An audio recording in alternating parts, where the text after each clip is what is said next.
Bienvenido. Gracias por estar nuevamente en un episodio más de La Vida Paranormal. Se acerca la temporada más escalofriante del año y agradecemos de todo corazón tu compañía.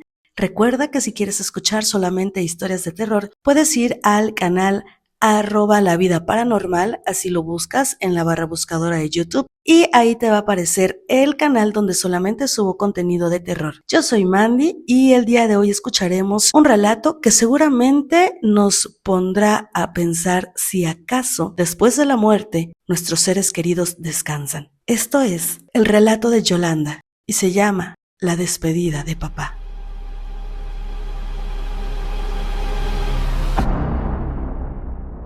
Sucedió hace casi 30 años. Mi papá y yo vivíamos en Estados Unidos, él en el estado de Texas y yo en California, con mi hijo que era aún muy pequeño. A pesar de la distancia, mi papá y yo solíamos reunirnos y pasar tiempo juntos, así que mi hijo y él eran verdaderamente muy unidos. Un mal día, mi papá sufrió un aparatoso accidente automovilístico que lo dejó en coma en el hospital. Dada la gravedad de los hechos, decidí trasladarme a Texas con mi hijo. Aunque algunos de ustedes pensarán que no fue la mejor decisión, yo sabía que quizás aquella sería la última vez que veríamos con vida a mi papá. No quería que se fuera sin despedirme de él y sin que él y mi hijo se reunieran por última vez. Al llegar al hospital, los médicos y la familia de mi papá me informaron que él tenía 2 costillas rotas que le habían perforado un pulmón y que era necesario mantenerlo conectado a una máquina, sedado con medicamentos bastante fuertes. Entramos a la habitación, nos acercamos a él, acariciamos su cara. Creyendo firmemente que aún en su condición podía escucharnos, le hablamos y le dijimos cuánto lo queríamos. Papito, papito, no te mueras, le decía a mi hijo. Por mi parte, le dije que pediría a Dios por él, porque perdonara sus pecados. Y pasamos todo el día con él. Al salir de la habitación, hablamos con los médicos y nos explicaron que, debido a algunas afectaciones en su pecho, mi papá no podría volver a respirar por sí mismo. Entendí que, en efecto, no volvería a verlo con vida. Antes de dejar el hospital, me acerqué a la esposa de mi papá y le pedí que por favor le llevara a un sacerdote que lo ayudara a descansar en paz y a dejar de sufrir. Luego, mi hijo y yo regresamos a casa, a California. Un rato después, el sacerdote llegó al hospital y al día siguiente recibí una llamada. Era José, mi medio hermano, avisándome que mi papá había fallecido. El dolor de haber perdido a mi padre era mucho y se incrementaba por el hecho de estar lejos de mi familia, que radicaba en México. Por esta y por varias razones más, fue un dolor que tuve que aguantar yo sola.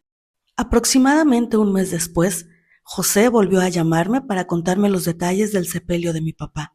Lo habían sepultado junto a un árbol, tal como él lo hubiera deseado. Y es que él amaba los árboles. Aquella plática con José me removió muchas cosas y el sufrimiento por lo ocurrido se intensificó. Quizá fue tanta la carga de emociones y sentimientos que después de esa charla empecé a soñar a mi papá. Lo veía sentado en la orilla de su sepulcro, con su sombrero. Él me sonreía. Se veía feliz.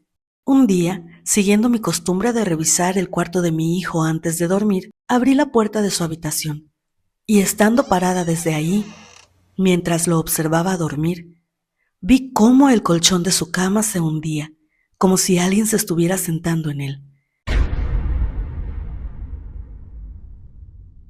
Supe inmediatamente que era él, mi papá.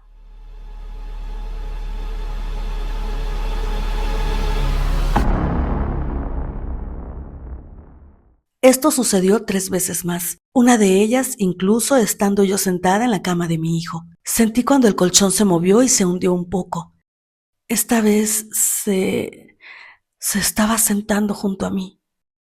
Creo que mi papá pudo escucharnos cuando fuimos a despedirnos de él y en especial escuchó a mi hijo. Papito, papito, no te mueras. Podrán decir que debí sentirme contenta de tenerlo de vuelta con nosotros, si se puede considerar así de alguna forma, pero ¿por qué alguien decide estar aquí en este mundo cuando su tiempo de descansar había llegado ya? ¿Por qué alguien cuya vida llega a su fin decide continuar entre nosotros?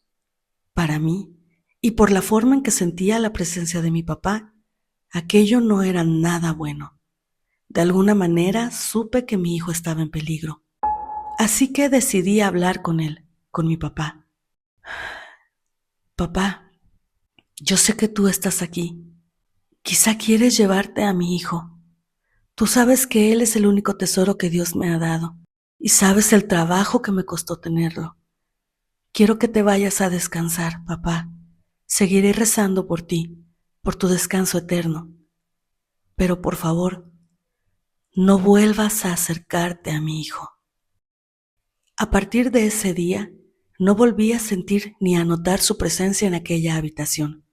Sin embargo, comencé a sentir en algunas ocasiones mientras dormitaba que alguien, algo, tocaba el cabello que caía sobre mi frente, como un soplo de viento,